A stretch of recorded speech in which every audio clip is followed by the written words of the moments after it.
Inspiration is always all around me, and today it actually started from behind me. That's right, I'm Rob Appell from Making It Fun, Michael Miller Fabrics, of course, and when I hung up the new quilt on the set, I got super inspired, and a lot of you were asking, what do you do? How do you do that? And I kind of call this a basic kite shape, and so I decided to take it one step further, use my burst block template to create some really fun basic squares using our new Cotton Couture. These are 18 of the new colors, and put it all together, super basic, super easy format. Today's tutorial is a blast, a burst. Let's get started.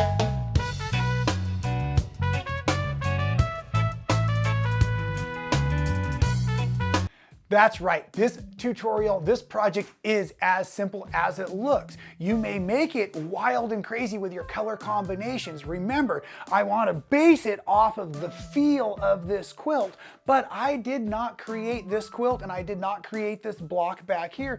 So we're going to use a template I did create several years ago called the burst block template. Now we're using it in its most basic format, really.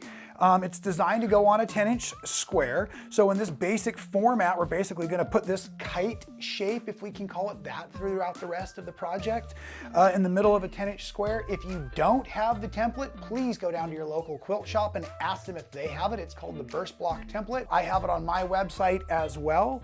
If you don't like templates, or you're a do-it-yourselfer like so many of us are, and that is the coolest thing about YouTube, is the do-it-yourselfers, you could always take the 10-inch square. What you could always do if you wanted to make your own template out of the cardboard that is left behind from your pre-cut fabrics. My burst block template is 3 inches here to here, and it is 1 inch from the tip down here to this little edge. So you would just mark with a pen or pencil up 1.5 inches and then 3 inches over on both sides, and then just draw it and cut it. My pre-cut package was actually a series of fat quarters, and fat quarters are not 10 inches square. They're 18 by 22 inches if you do not know that term. And I had one piece left that was actually not even quite a fat quarter. So let's make this fun, and let me show you how I actually took my fat quarters down to create 10-inch squares. I want 2 10-inch squares, which will yield 4 of the triangles. And I also want 2 more of the burst block shapes, this kite shape, from every single color we're gonna do. The project I'm teaching you has 18 colors for 36 squares. So let's go ahead, and you can do it a lot of different ways, but I just need to first get a very quick 10-inch slice out of my fat quarter. It has been folded in half now so that it is 18 inches across this way, and now 11 or 22, however you want to hear that. I'm going to slide over here, and I'm going to go just past. I know I have barely enough, so I'm going to go just past the 10-inch mark over here for my first cut to trim it down. Once that is cut, I can then now just whittle out my 10-inch squares, and if I can do it without moving my ruler as many times as possible, excellent. So now I've got myself set up, so I'm going to cut here and here because I lined up my 10-inch mark on this side. I have to do one more rotation. Of course, I could have squared this up to begin with, and that would have been this first rotation. But when I was doing this with my fat quarters, this was the way I whittled down my fabric, right? Is I made my squares, and from those squares, I directly created the triangles that are needed for the other side of the seam allowance. So these now are cut down, and I did it with a fat quarter. It was folded in half, so I have 1, 2, and 3, and 4. Presto, awesome, right? Super easy. Now, I will exchange those in with other colors later, so I still want burst blocks from this. So at this point, we open up this slice, and I'm gonna come down in here first, and I'm gonna lay my long, straight edge of the burst block template here. And now I'm gonna go ahead and I'm just gonna cut off all the way through. But when I come up into this point here, because I will be able to use that as a straight edge later on, I'm gonna carefully cut past. And if anything, I wanna go in at this point so that I can then move that away, slice and slice here, And this is starting to get underhanded or left-handed, so you should probably have this on one of those efficient Susan spinning mats there so you can rotate it. But that was the first burst block template. And again, this was not even a fat quarter because I had already helped myself to 1.5 inches off the fat quarter for another project. Do I have to tell you all of my secrets all of the time? So you can see I have plenty in here. Easy.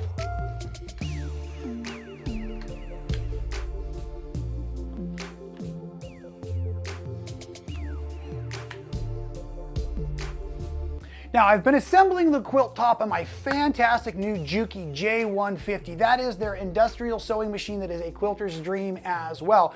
But now here's the last row, or as you know it, as the first row in the project. So what I'm gonna do is start to build out these beautiful multi-3 color burst blocks.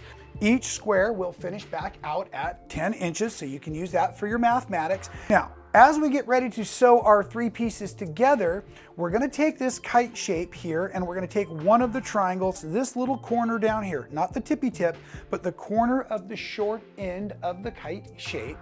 I'm gonna cheat this piece of fabric and this piece of fabric. So when those sew in there, they're gonna have little extra forward, and it should be at least 3/8 of an inch. This much right here should be 3/8 of an inch past this little tip here. Please don't go all the way down this far, or don't cheat up here, because the reason we're doing this, and sometimes it's the reason that helps it make sense, so I'm sorry if I'm spending too long here, but when we sew this together, like I'm gonna do, 1/4 inch seam, right sides together, back stitch please.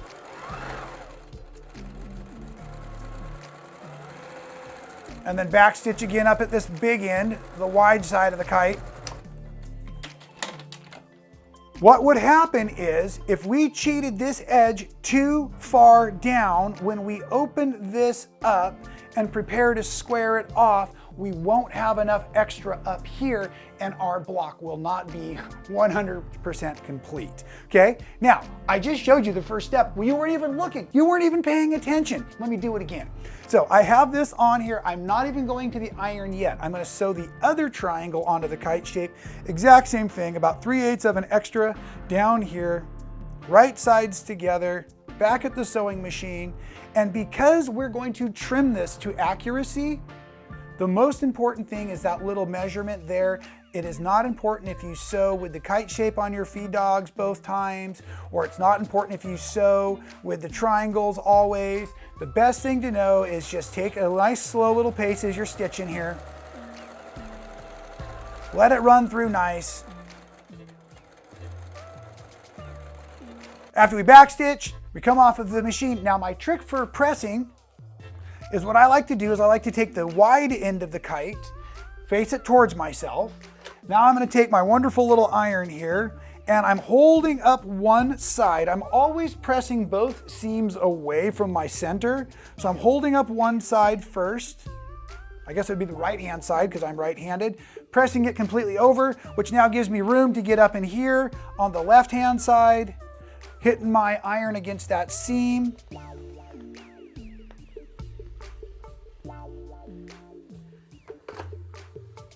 Now what we're gonna go ahead and do is we're gonna use a regular square to cut this back to the 10 inches it was when it started. I found that because of the ironing and the sewing process, sometimes it might shrink in a little bit. So what I do is I go around, I make sure that I have split the distance if necessary so that I can make 2 nice cuts. I'll rotate it. Now I have 3 corners I'm looking at. So I'm looking for the 10 inch. 10 inch. Trim off your second side. Now this block is complete. That's all we had to do for it. So, like I said, it's that simple of a quilt top.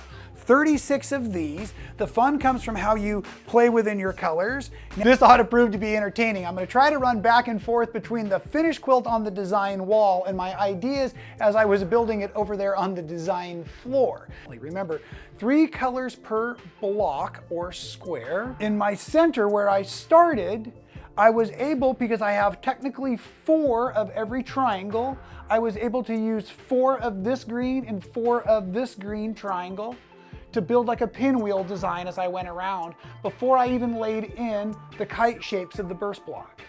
Now I think you can tell this fabric and this fabric are not exactly the same. So the pinwheel is symmetrical, but now I'm going to start to choose colors that look the same but are slightly different, because that's where I'm at mathematically on my design game, right? Which is part of what I love making quilts for. So now I chose colors that are very similar and they're in an opposite diagonal orientation, and they're going to be this way for the rest of the quilt. So basically everything you do, you're just going to duplicate.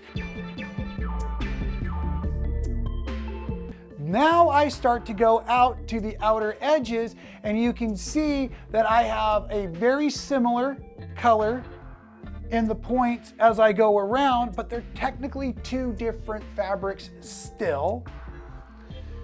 So what is here will be here, what is here will be here, and that's the way we start to play the game. So as I fully zoom out of the project, you can see the way, especially if I will step further out of the way, you can see the way that the colors now pull, and that keeps your interest in your eye. It really makes your eye move around about it. You can also see that it's a combination of lights and darks, and also a bit of the green and blue contrast against each other. And the only other thing I set for any one rule, and as I'm looking at the camera, I think I'm correct, is I tried never to let the same fabrics touch in this seam right here. So I would work every now and again, I'd get a series of squares that were the right color, but then one of the fabrics was the same fabric from the square it's touching. So then I would just move it to another location because of that diagonal opposites. Remember, they're similar looking, but they're not exactly the same. So it gives you the opportunity to expand your colors anywhere you like. Now, as I get ready to build in my rows, we basically have 3 blocks heading in one direction, and that is, I can even use this fun quilt, it's because everything bursts out of this center, so our entire orientation is coming out of that center, which is what you're seeing here. So I have 3 heading in this direction, I have 1, 2, and now I have my 3rd square heading in this direction. I'm going to fold it over just like it is. I'm going to go right sides together, back to the sewing machine for one last 1/4 inch seam allowance.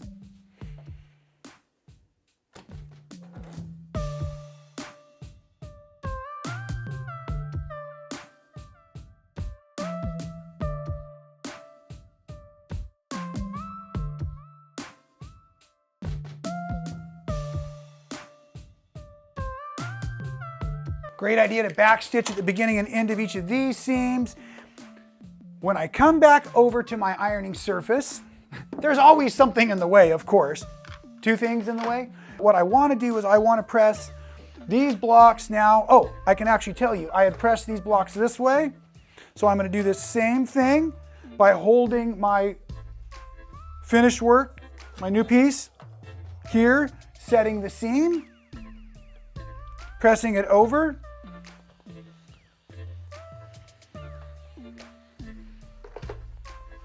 It's a wise choice to press the seams of the blocks at every other row. Let's say up 1 row, down the other, up 1 row, down the other, because that way, as we go to nest our quilt seams together,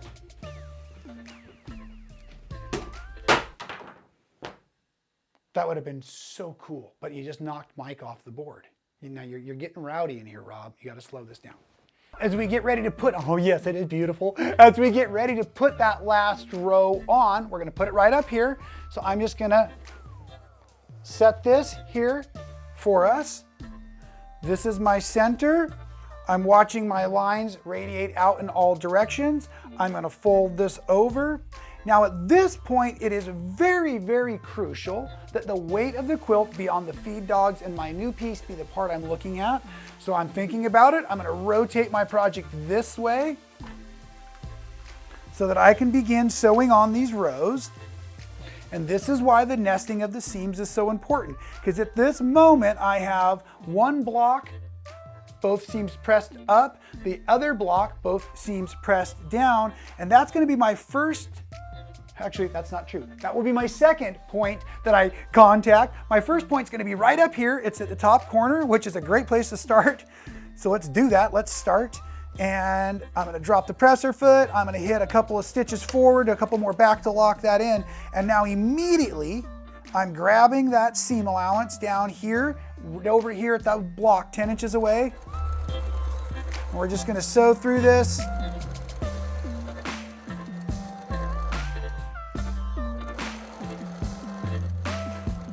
And we hit our first match point.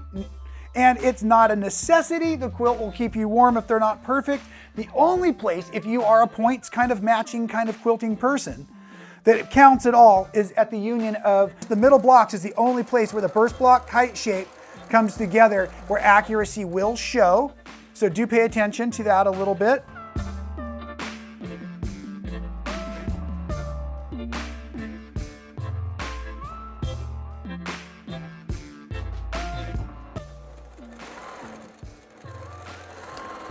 And then just another back stitch at that corner, thread cut there. And as I have been doing throughout the entire quilt top process, we're just gonna go ahead and press our seams up.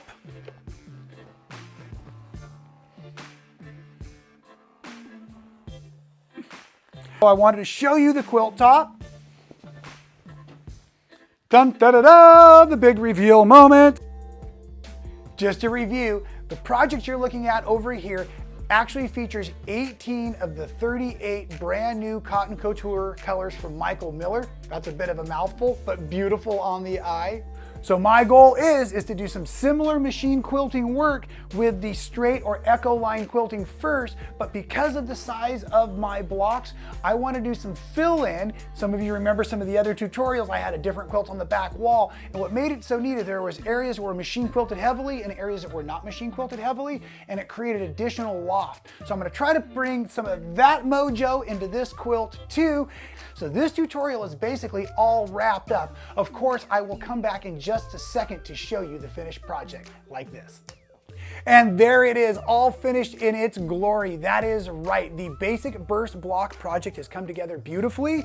You can see all 36 squares are here. They are now all machine quilted. As a matter of fact, I created a whole new tutorial just on that machine quilting, and it will be coming out very shortly. Hey, don't rush me. You still have the quilt top to make before you can do the quilting. And as a matter of fact, I'm tossing out a binding bonus tutorial as well because I can, and it's fun that way. So at any rate, the basic burst block featuring 18 of the new 38 Michael Miller Cotton Couture beautiful colors.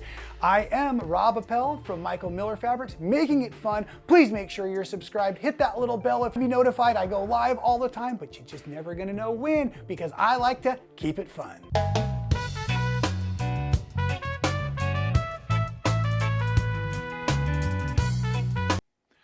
I'm glad to see you're still there. Hey, if you insist on spending all day on YouTube, great with me. Please check out a few of my other videos. I think they're fantastic. Hit that subscribe button, hit the bell to be notified. We'll see you next time for another helping of fun.